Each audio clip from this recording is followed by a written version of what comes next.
Hello दोस्तों, welcome to this session. My name is Tanu Shukla. आज के वीडियो में हम ईवीएस पेडागोजी के क्वेश्चन को डिस्कस करने वाले हैं और ईवीएस पेडागोजी का जो क्वेश्चन होगा वो हमने 30 दिसंबर 2021 के क्वेश्चन पेपर से उठाया हुआ है। तो अब हम पीछे की तरफ से आगे बढ़ रहे हैं। इसके पहले हमने 31 दिसंबर 2021 के पेपर को किया। आज हम 30 दिसंबर 2021 के पेपर को करेंगे। इस तरीके से जितने भी क्वेश्चन पेपर हुए हैं अभी तक 2021 और 22 में मिला के हम सारे क्वेश्चन पेपर को कर लेंगे। तो ईवीएस पेडागोजी के क्वेश्चन को स्टार्ट करते हैं। और अगर आप लोग कमेंट बॉक्स में कुछ कमेंट लिखते नहीं हैं, इसलिए मुझे कुछ समझ में नहीं आ रहा है कि इम्प्रूवमेंट क्या करना है, क्या कैसे करना है, इसीलिए मैं अपने हिसाब से कर रही हूँ। और हाँ, एक सेक्शन जो मुझे बहुत इम्पॉर्टेंट लगता है वो है मैथ पेडागोजी। ईवीएस पेडागोजी के अलावा मुझे मैथ पेडागोजी बहुत इम्पॉर्टेंट लगता है, क्योंकि इसमें क्वेश्चंस बहुत थोड़े से तो टफ़ आते हैं और कहीं से पढ़ने के लिए भी नहीं मिलते। तो अगर इनको प्रैक्टिस करके जाया जाए तो अच्छा किया जा सकता है। मेरे लिए भी एक टफ सेक्शन रहा है मैथ पेडागोजी, और मैं प्रीवियस ईयर ही प्रैक्टिस करके गई थी। तो अगर आप लोग भी प्रीवियस ईयर प्रैक्टिस करके जाएंगे तो आपके लिए भी अच्छा होगा। ये तो हर सब्जेक्ट में लागू होता है। पहला क्वेश्चन है कि लोकेश भूमि भरण और उसके प्रभाव के विषय में बात कर रहे थे और उन्होंने छात्रों को समीपवर्ती भूमि भरण क्षेत्र पर जाने के लिए कहा तथा उसके विवरण केस स्टडी तैयार करने के लिए कहा। यह क्रियाकलाप महत्वपूर्ण है क्योंकि यह विद्यार्थियों को कारण प्रभाव संबंध को खोजने में सहायता करेगा। या फिर ये बात ठीक है और यह विद्यार्थियों के भू क्षेत्र के भरण क्षेत्र को जानने में सहायता करेगा। या फिर यह छात्रों के बाहर जाने व आनंद लेने में सहायता करेगा और यह छात्रों को समस्या के विश्लेषण और उनके हल के विषय में सोचने में सहायता करेगा। एक बार क्वेश्चन को फिर से पढ़ते हैं, क्योंकि ये मल्टीपल सेलेक्टिव क्वेश्चन है और ये मल्टीपल सेलेक्टिव क्वेश्चन है कि लोकेश भूमि भरण और उसके प्रभाव के विषय में बात कर रहे थे। उन्होंने छात्रों को समीपवर्ती भूमि भरण क्षेत्र पर जाने के लिए कहा तथा उसके विवरण या केस स्टडी तैयार करने के लिए कहा। तो यह क्रियाकलाप महत्वपूर्ण है क्योंकि यह छात्रों को समस्या के विश्लेषण और उनके हल के विषय में सोचने में सहायक होगा। ये बात ठीक है। और यह विद्यार्थियों को कारण प्रभाव संबंधों को भी खोजने में सहायक होगा। ये भी ठीक है। यह विद्यार्थियों के एक क्षेत्र के भूभरण क्षेत्र को जानने में सहायक होगा। तो ये भी उतना खास नहीं है। और यह छात्रों के बाहर जाने व आनंद लेने में सहायक होगा। छात्रों के बाहर जाने और आनंद लेने में सहायक होगा, मतलब थोड़े अजीब ऑप्शंस दिए गए हैं इसमें। मेरे हिसाब से ये ऑप्शन ठीक है, ये ऑप्शन भी ठीक है। तो ए और डी कहाँ पे है? ए और डी तो कहीं पर भी नहीं है। इसके हिसाब से देखते हैं।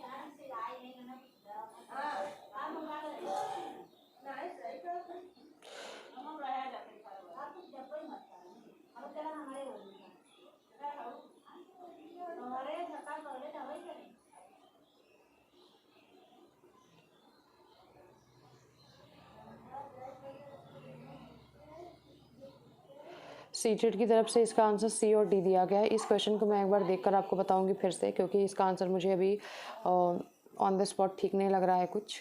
तो डी तो देखिए है, डी तो है, क्योंकि यह छात्रों को समस्या के विश्लेषण और उसके हल करने में सोचने में सहायता करेगा, ये तो है।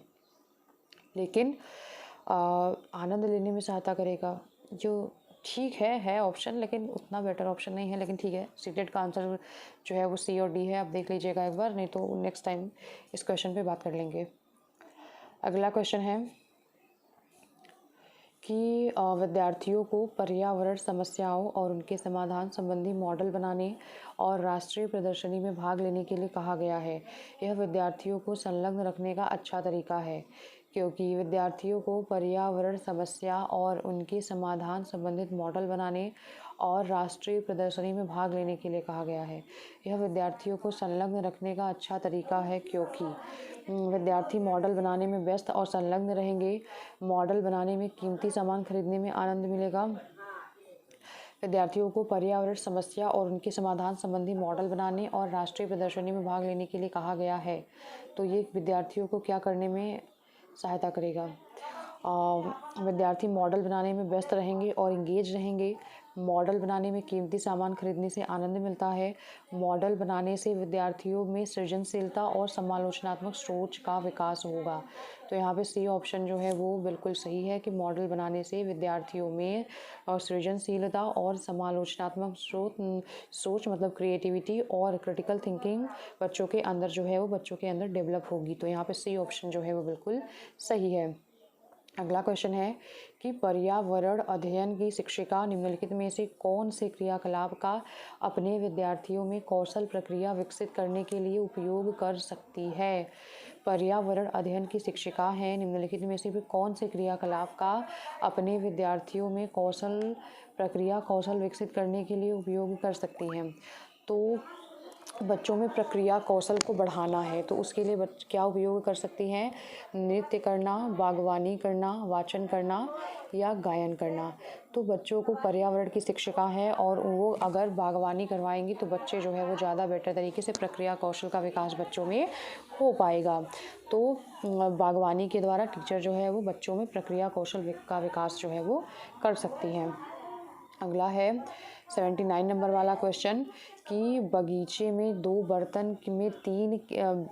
बर्तन में बीन के बीज बोए गए हैं।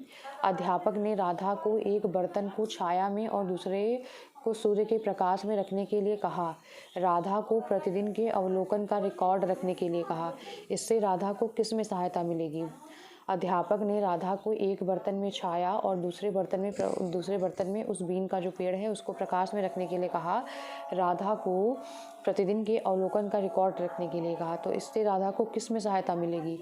आत्मविश्वास बढ़ाने में, अवलोकन कौशल करने के लिए कहा है तो अवलोकन कौशल को विकसित करने में तो सहायता मिलेगी ही।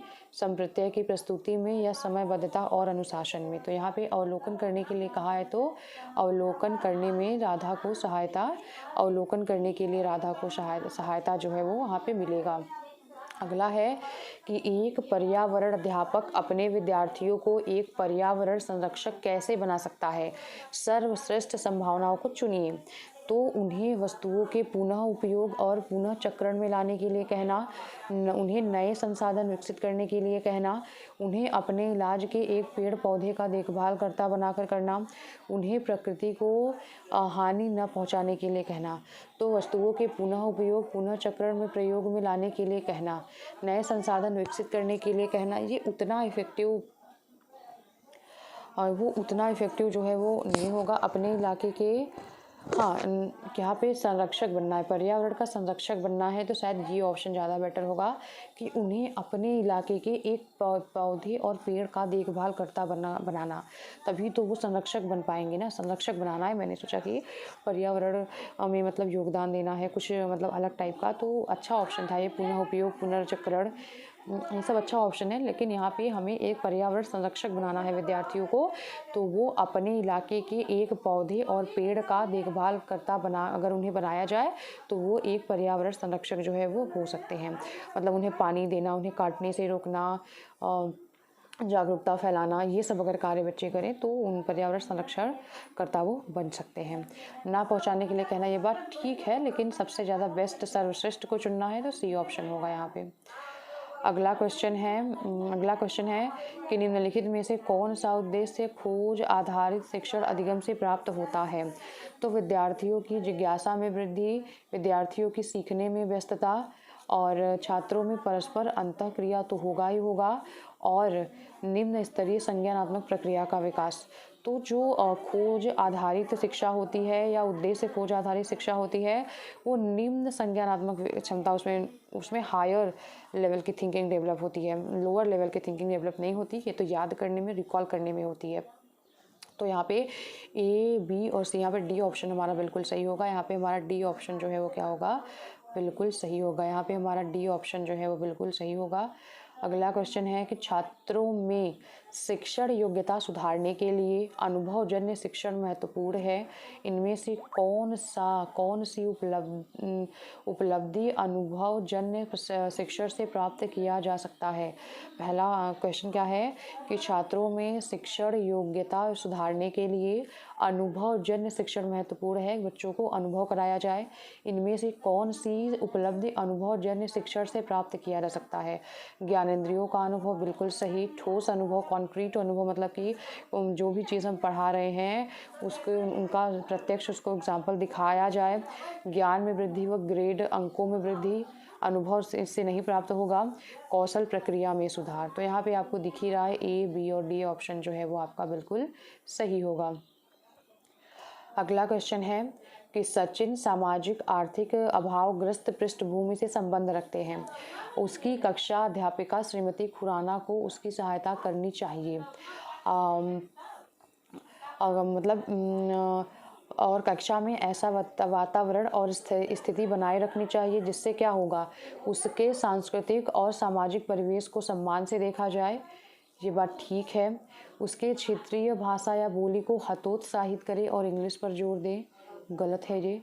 उसे एक समूह के रूप में चित्रित करें, एकदम ही गलत। उसे हमें सेग्रीगेट नहीं करना है, बल्कि उसे हमें इंक्लूड करना है, इंक्लूजन करना है उसका क्लासरूम में।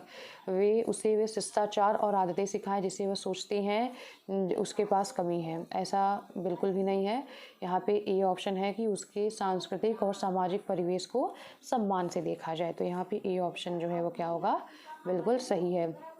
अगला क्वेश्चन है, निम्नलिखित में से कौन एक पर्यावरण अध्ययन के लिए ईवीएस कक्षा को प्रभावशाली बनाने में सहायक होगा। ईवीएस की कक्षा को प्रभावशाली बनाने में कौन सा सहायक होगा। तो विद्यालय का बगीचा हो गया, संप्रेषण तकनीक हो गया, सूचना व संप्रेषण तकनीकी हो गया, और विद्युत उपकरण व टेलीविज़न हो गया। तो ईवीएस कक्षा को प्रभावशाली बनाने में कौन सा सहायक होगा। विद्यालय का बगीचा, बिल्कुल सही। संप्रेषण की तकनीकी भी हो सकता है, और उसके बाद सूचना व संप्रेषण तकनीकी भी हो सकता है, और उसके बाद क्या है, अगला ऑप्शन क्या है, विद्युत उपकरण व टेलीविज़न। तो यहाँ पे हमें क्लासरूम की बात हम कर रहे हैं, तो यहाँ पे हम क्या लगाएंगे, सीखने का तरीका। तो बिल्कुल ठीक है। संप्रेषण भी ठीक है, लेकिन संप्रेषण तकनीकी और सूचना ये ज़्यादा बड़ी चीज़ को ले रहा है, तो इसलिए हम यहाँ पे आंसर लगाएंगे ए और सी। बी भी गलत नहीं है, बी गलत नहीं है, मैं बी को गलत नहीं बोल रही हूँ, लेकिन बी तो सी में इंक्लूड हो गया, तो बाद में उसको क्या रखना। और या फिर ऐसा कोई ऑप्शन होता कि ए बी सी तीनों होता तो वो हम उसको रख सकते थे, लेकिन यहाँ पे ए और सी होगा।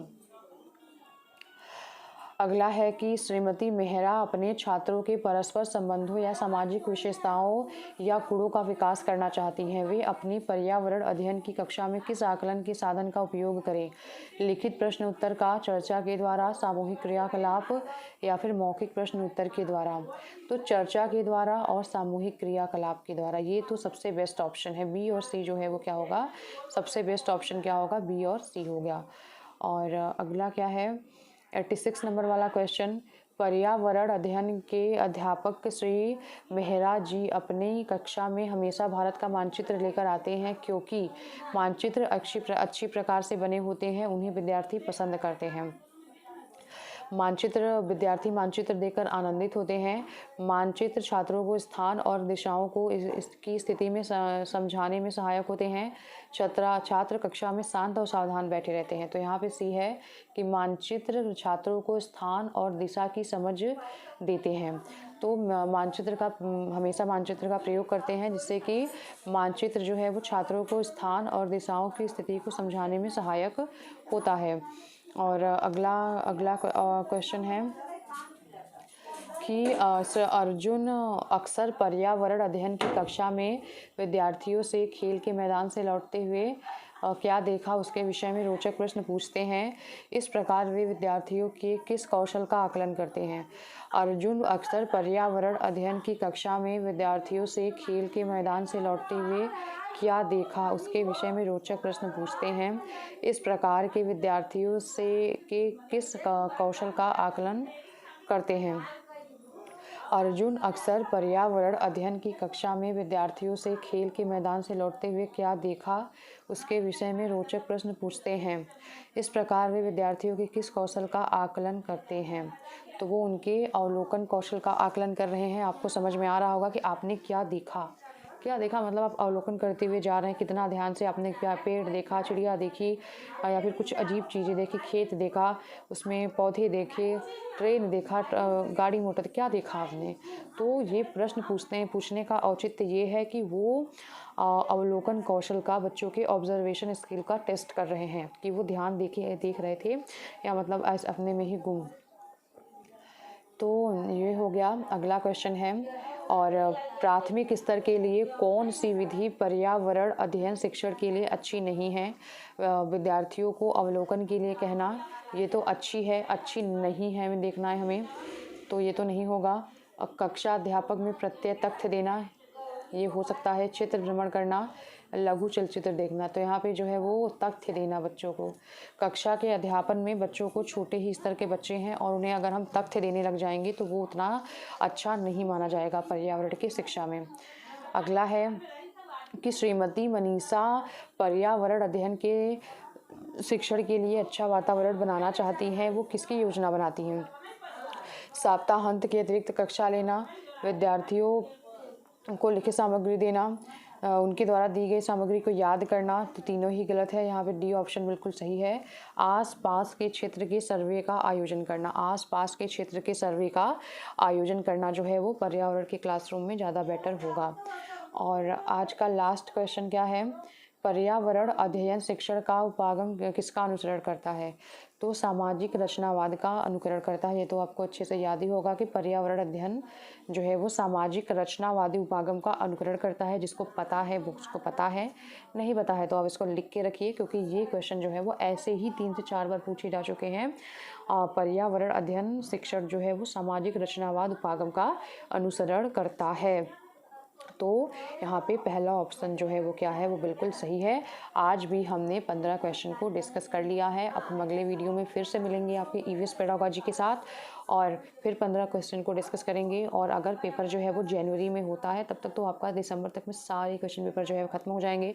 अगर हमारे पास और भी टाइम बचता है तो हम 2011 से लेके 2000 मतलब जितने भी ऑफलाइन पेपर हुए हैं उनको भी एक बार डिस्कस कर लेंगे, अगर टाइम बचता है तो। अगर टाइम नहीं बचता तो हम सिर्फ 2021 और 22 के क्वेश्चन पेपर करेंगे और वो भी अपने आप में मोर देन इनफ है। ठीक है, तो